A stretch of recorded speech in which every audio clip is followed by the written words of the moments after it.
which is indicated there. Okay. So now, what is the covariance? Now the covariance, okay, out is the covariance in convolved with the autocorrelation sequence of the impulse response. So for this reason, okay, the Fourier transform of the autocovariance, the Fourier transform of the autocovariance is the so-called power spectral density. So the power spectral density, okay, is the power spectral density is the Fourier transform of the autocovariance sequence. It's a sequence. Okay, so since that one is a sequence, then I can calculate the Fourier transform.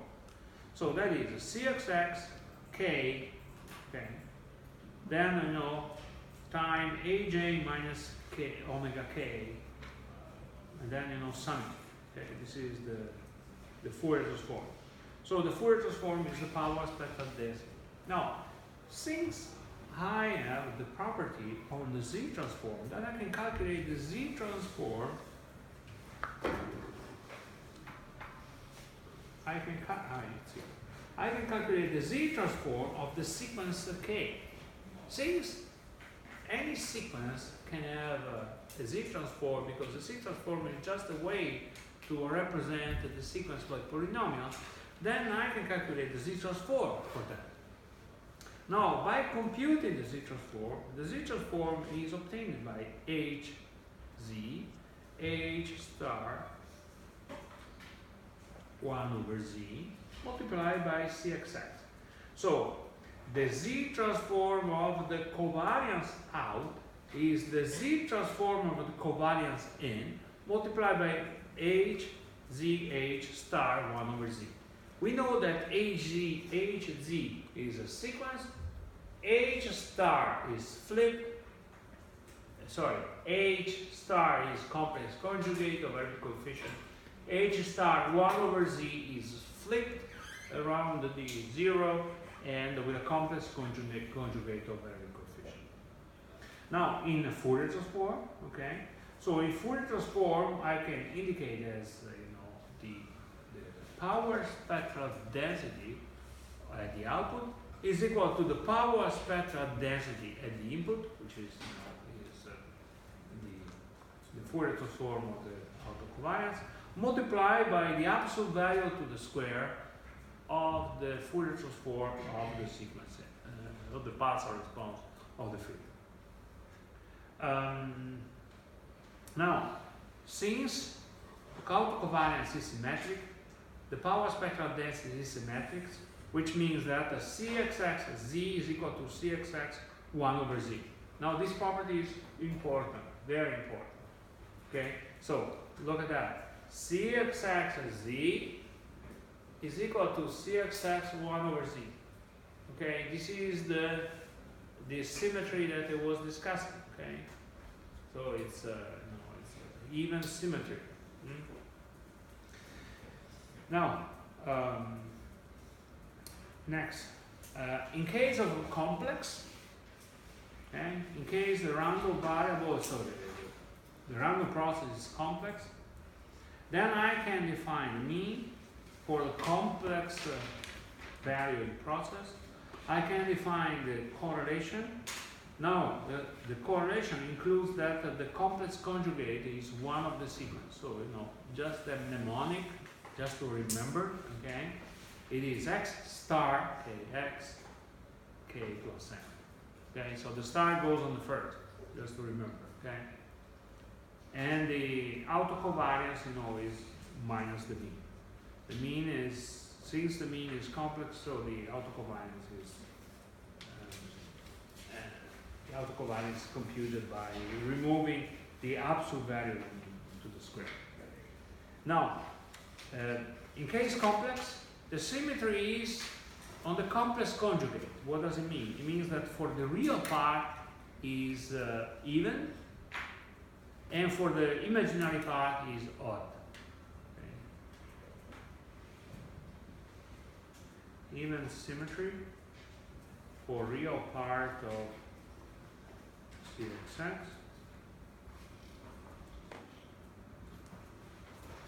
and the odd symmetry for imaginary part of C axis. Okay.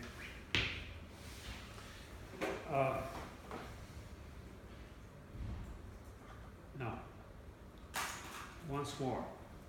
We already talked about this, but so let's make a new discussion. When I consider the filtering by a linear time invariant filter, and that filter can be obtained, okay, by a finite difference equation, which is represented here.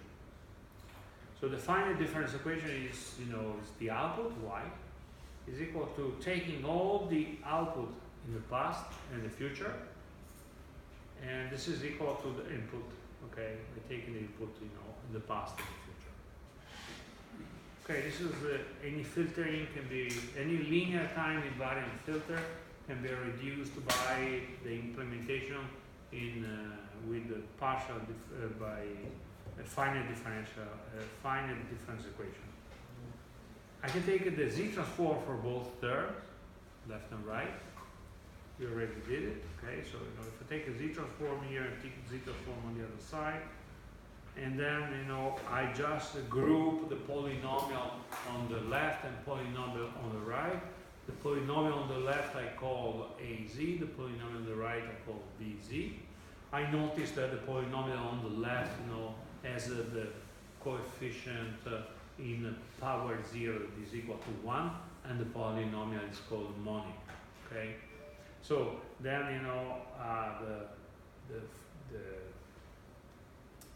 the z transform of the filter in this case is obtained by the ratio between two polynomials bz and az. Okay. So any linear time invariant filter can be reduced to have a z transform in this way, which is the ratio of polynomial. The ratio of polynomial in the numerator and with the corresponding roots, and the ratio and the polynomial in the denominator, which is characterized by roots. The roots of numerator are called zeros, and the roots of denominator are called poles.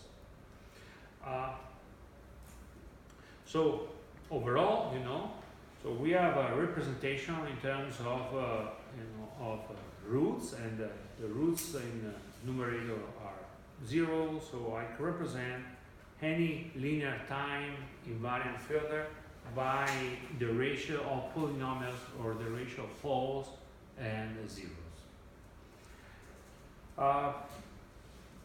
Property, yes, we already discussed that. Okay, so roots of that, blah, blah.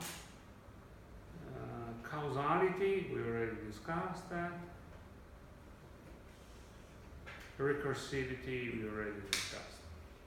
Okay, is recursive, is causal. If I take a system is causal if I take the past value, and is anti-causal if I take the future value. Okay, so we already saw it. Now, based on that, let me use now one conclusion we did before. Let's look at the power spectral density here. So let me copy it and let me make some reasoning of that.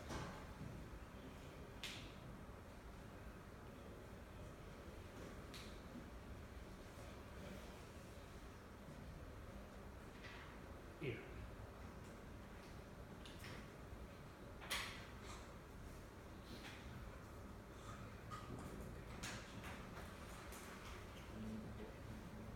Okay, this is what we derive.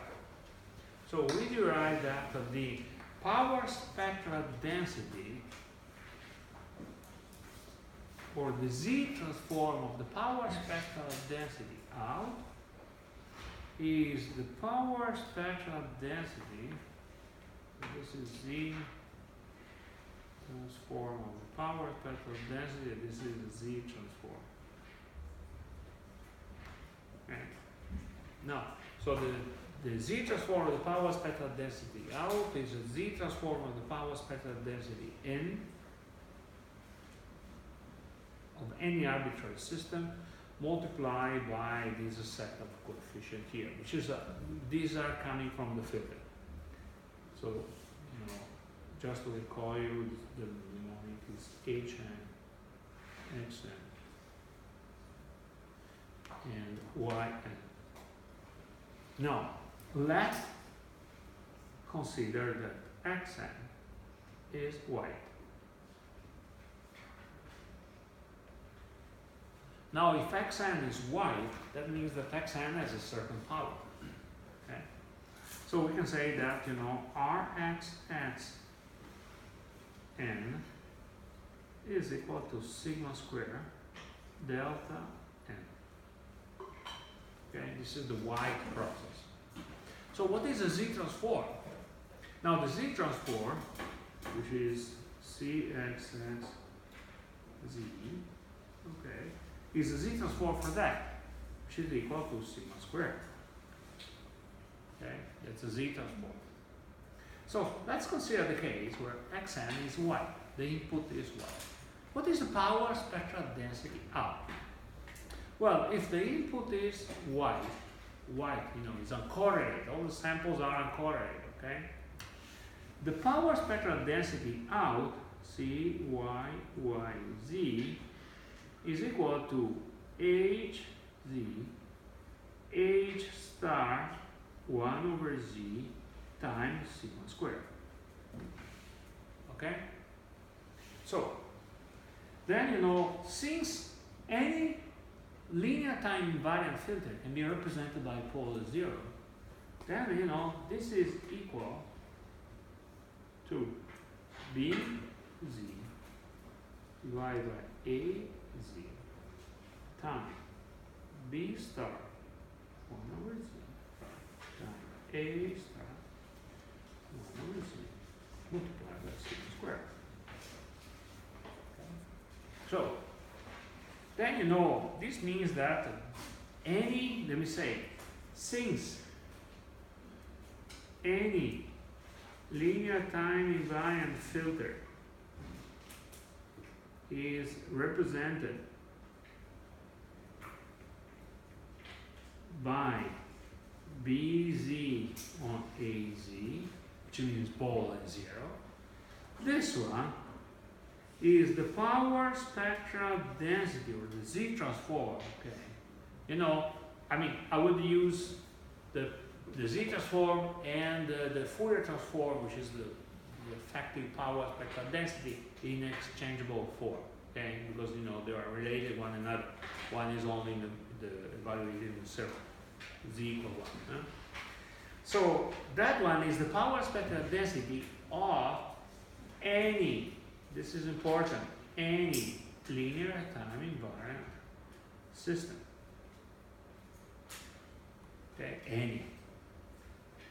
So this one is the most general representation of any power spectral density. Now, this justifies the next slide. So, is it clear the importance for that? So now, let me go next. The next says, I can evaluate the rational, so I can evaluate the rational power spectral density. What is a rational power spectral density? Sometimes it's called this way. It's a power spectral density represented by the ratio of polynomial. Okay? So, since any linear time invariant filter can be represented this way, this power spectral density is representative of any linear manipulation of signals. Now, so since, you know, this is general, so that one is the most general way. So any random process that is stationary and that has been manipulated by linear time invariant filter can be represented this way. Now, you might not know what is the polynomial A. You might not know what is the polynomial B. But regardless for that, we know that can be represented this way. So it will be part of our estimation procedure to get B. It will be part of our estimation procedure to get A. But you know, no matter for that, we can do it. Okay? So now, as described, so you know, this is the most general.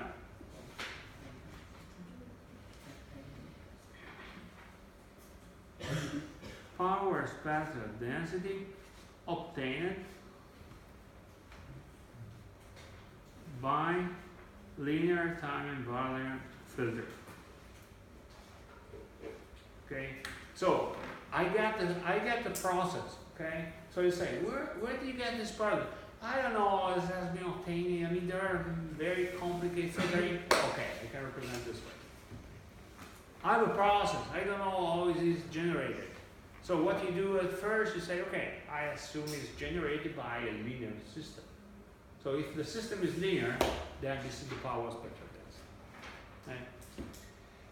Now, let's give some name.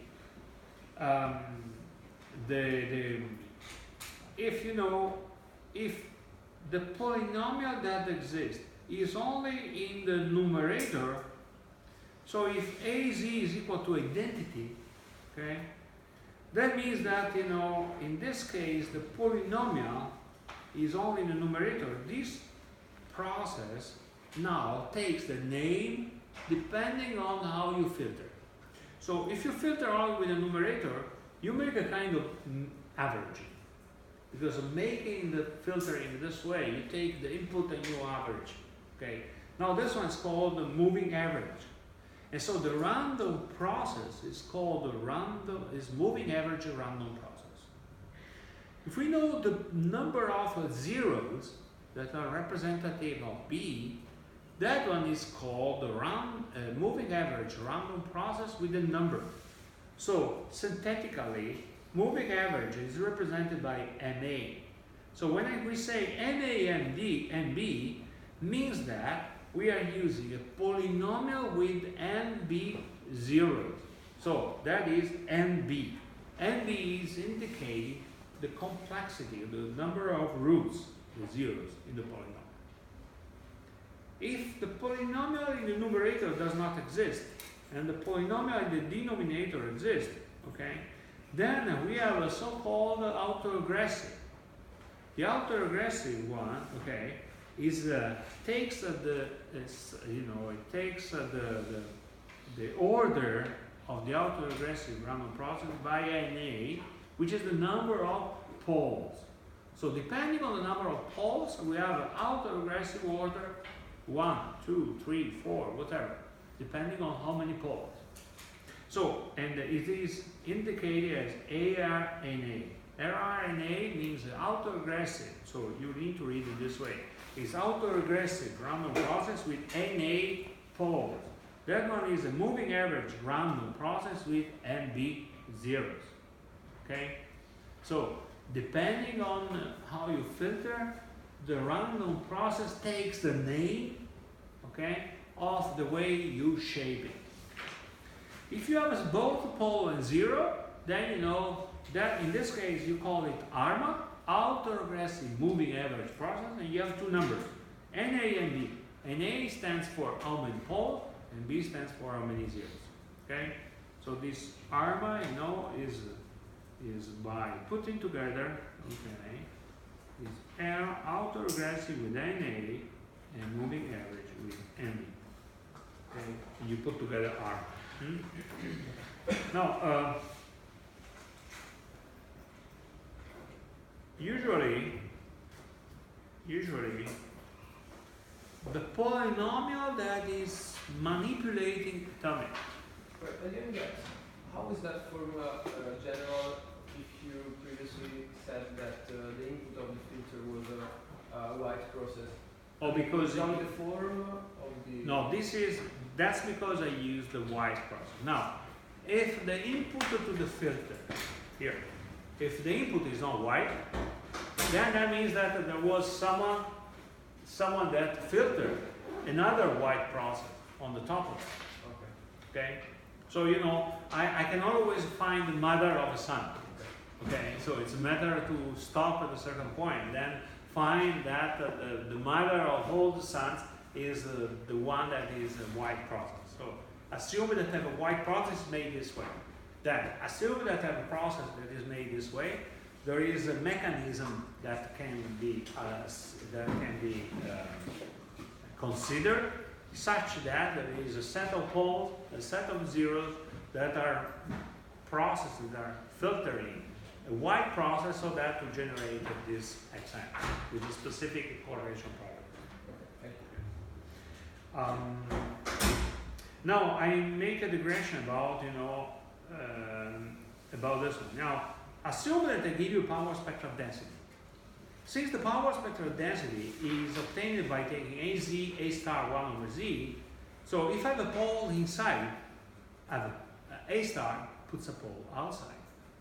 So this one, now A star, AZ, A star 1 over Z, is putting singularity inside and outside of the circle. There is no way I can distinguish if originally the filter was causal or anti-causal, was minimum or maximum phase. Because I destroy by the correlation all the phase property of the filter. Let me specify on that.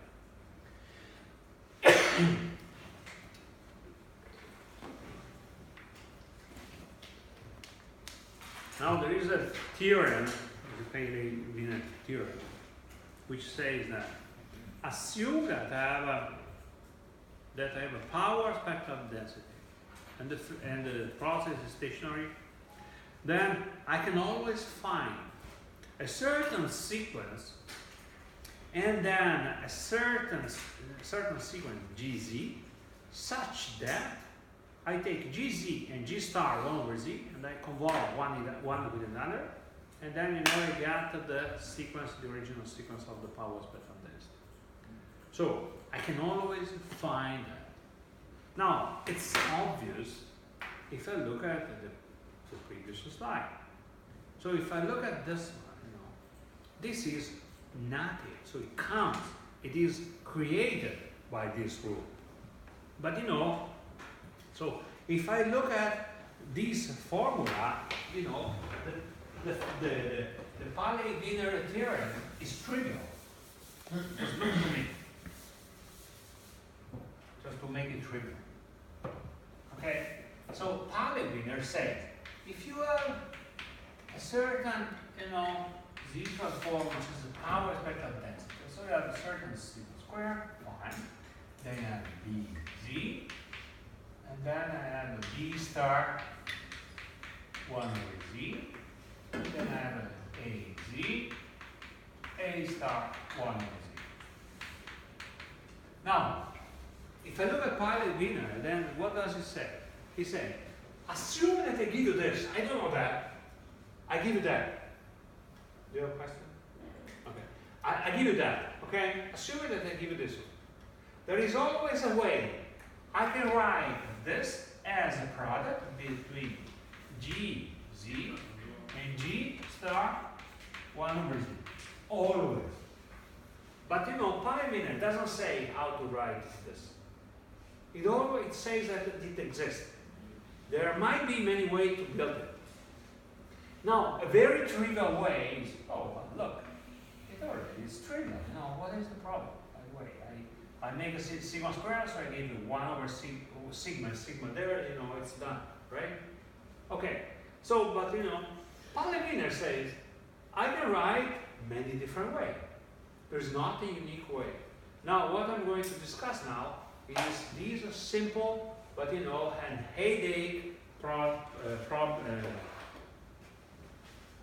concept for you. Okay? Now it's very simple.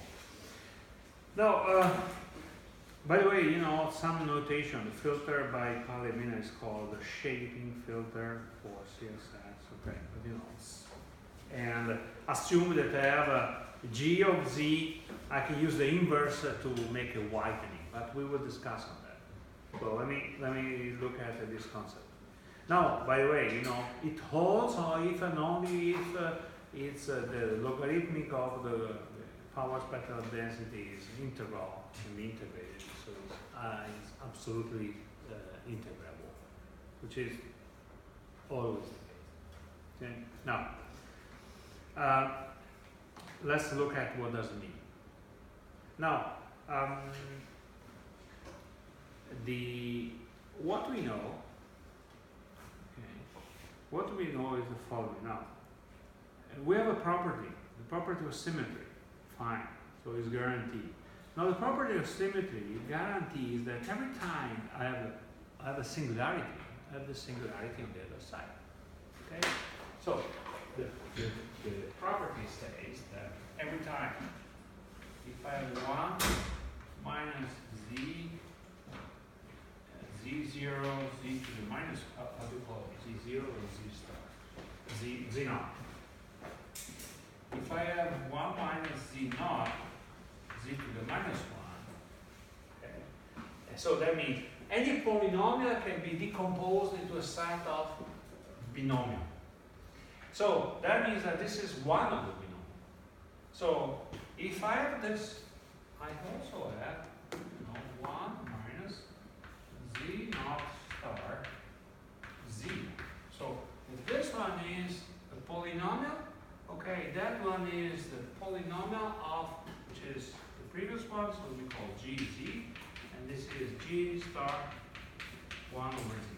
So what does it mean? It means that, if I have a pole or a roots, that one is the root that is symmetric with respect to the unit circle. Okay. So if I have roots here, okay, this is z naught, and then I have a symmetric on the other side, which is 1 over z naught star. Okay, which is there. So that is given by these polynomials are characterized by having roots that are inside in the circle and outside in the circle in reciprocal position with respect to the first. So that means that whatever is the complexity of this polynomial, they are represented in this way. Now, but I can take all the roots and isolate all the roots that are inside of the circle. The roots are poles and zeros. So I can take about the factorization, that arbitrary factorization that I can make a factorization of all CXX of all the roots to consider all the roots of, imagine you have a set of roots,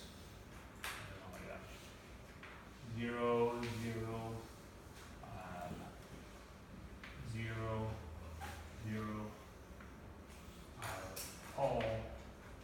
pole, and then I have a pole,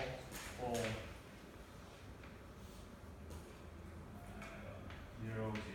Okay. Now, so G, CXZ is generating that. So if I ask to MATLAB to compute all the poles and all the zeros that are included into the covariance CXX, and then into the power spectral density, it's z transform, then I get this set of singularities. Now, so since there are these symmetry properties, then that's all I get. Now, but there is no reason that the factorization that can be, can be by extracting the set of singularities.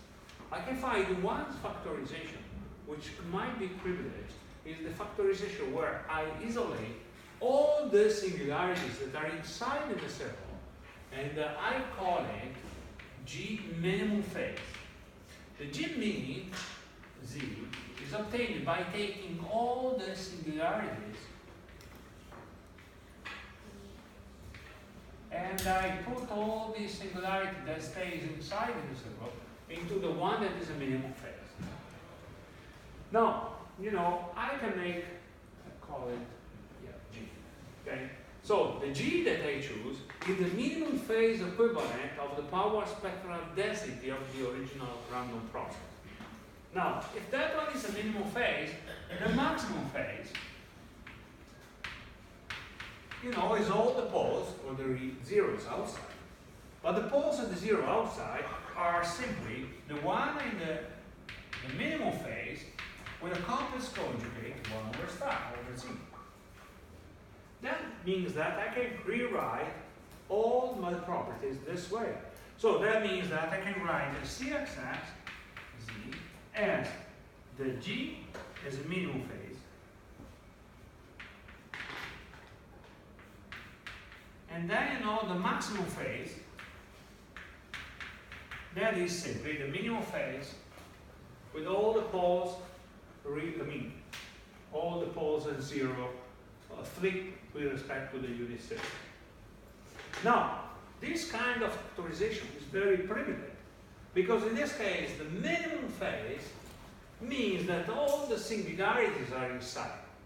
So all the poles are inside. So that means that the impulse response of this equivalent filter is causal and stable.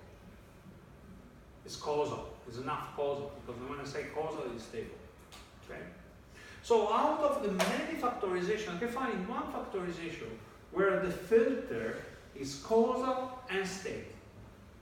And this is obtained by taking, all the singularities that stays inside. So, to summarize, since the power spectral density does not distinguish between having the singularity inside and outside, because there is both, the one inside and one outside.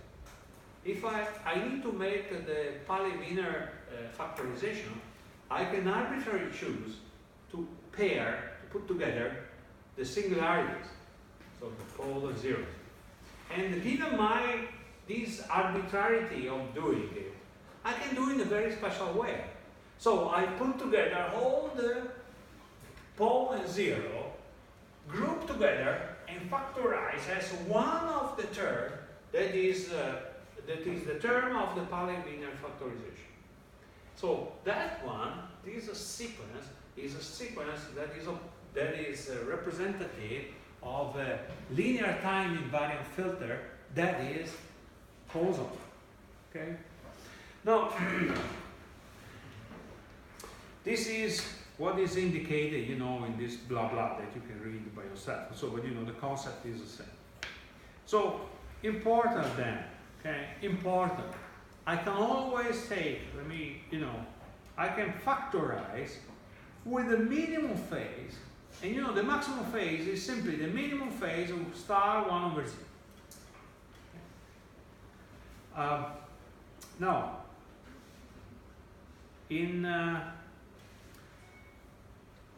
now, let's make an example. So, we are running out of time. Let's make an example. Assume that I take a sequence. So, this example is very simple because I have only zeros. Okay? Assume that I have a sequence which is composed by this polynomial. Okay? By the way, this polynomial, look at the sequence. Is causal, is anti-causal. Okay? Okay. Now, I have two zeros. And the correlation, is simply computed by x star 1 over z. Okay, so I can compute it. Now, it has 4 roots. Now, imagine that I start from here. Assume that I give you the autocorrelation. I give you cxx, which is equal to 3 divided by 2 minus 3 half minus plus 1. So it's a sequence, okay? That's the sequence.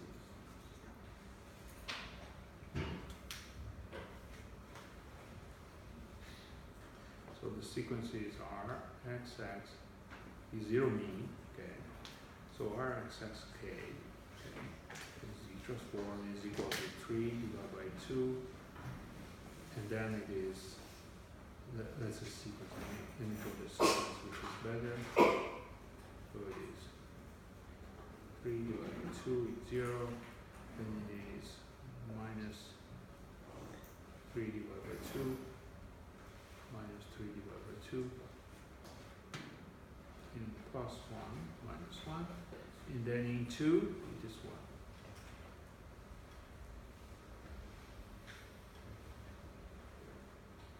That's a sequence. Okay? I give you this set of samples. Okay? Question. Compute the minimum phase factorization of Pauli-Wiener. Now, answer. Now, what I need to do is, I take this polynomial, I plug into MATLAB, and I calculate the roots, which is zeros in this case, because you know, since it's adjusted polynomial. When I calculate the roots, my roots are organized in this way. I have one root here, one root there, one root here, one root here. Perfect. Okay?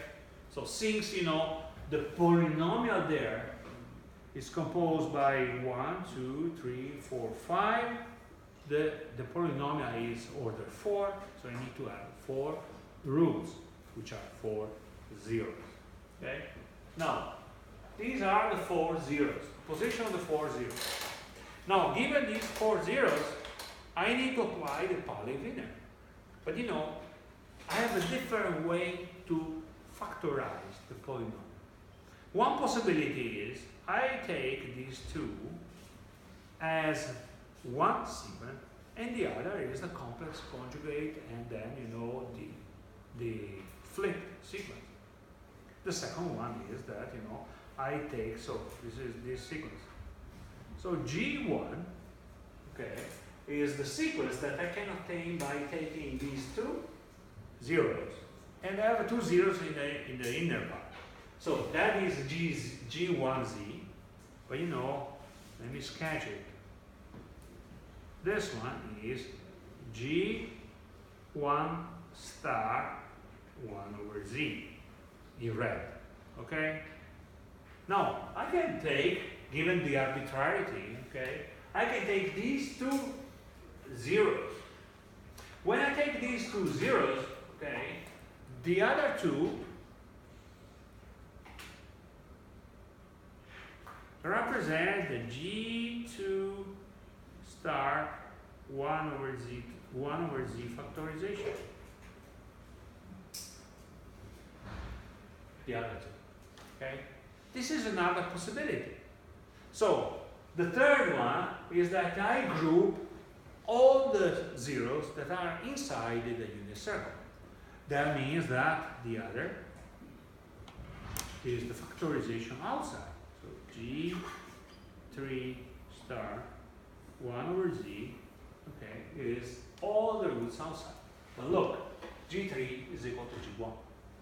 So given the arbitrarity, I can choose the factorization that I like. They are all equivalent to these polynomials. So I can take this factorization, okay?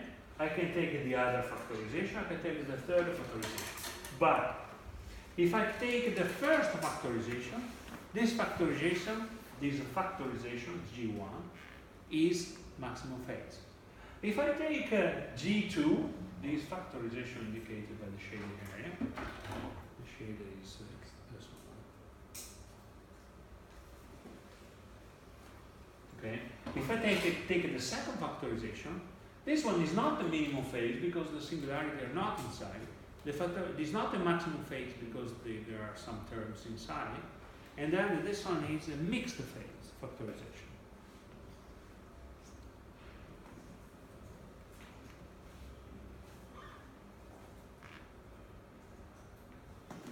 Okay.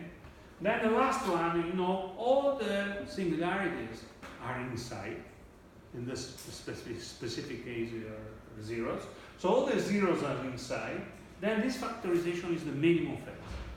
So to summarize, you know, this one is the minimum phase factorization.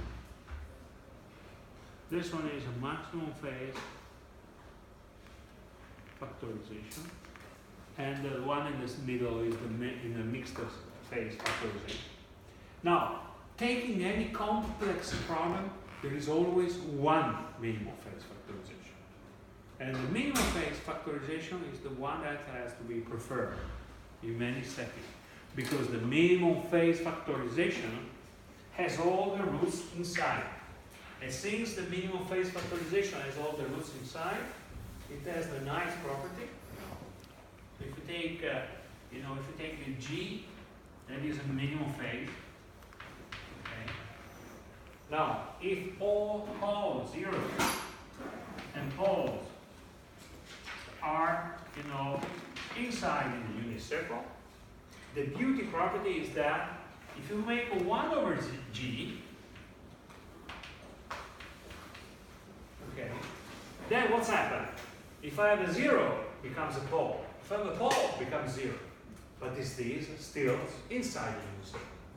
So that means that if this one has a pulse response, so if a shaping filter has a pulse response and is causal, causal means a causal and stable. So the word stable will not disappear because we don't deal with the unstable filter. We don't deal with the filter that explode. Okay? So then if this one is causal, that one is causal as well. This kind of filter will be called the whitening filter, for a reason that will be clear next. So tomorrow we do exercise on that. Our goal tomorrow will be making exercise on computing the autocorrelation in some of the specialized examples. I encourage you to come tomorrow and spread it to the others that are not here, because one of the questions for the exam is on computation of the autocorrelation or computation of factorization. Okay.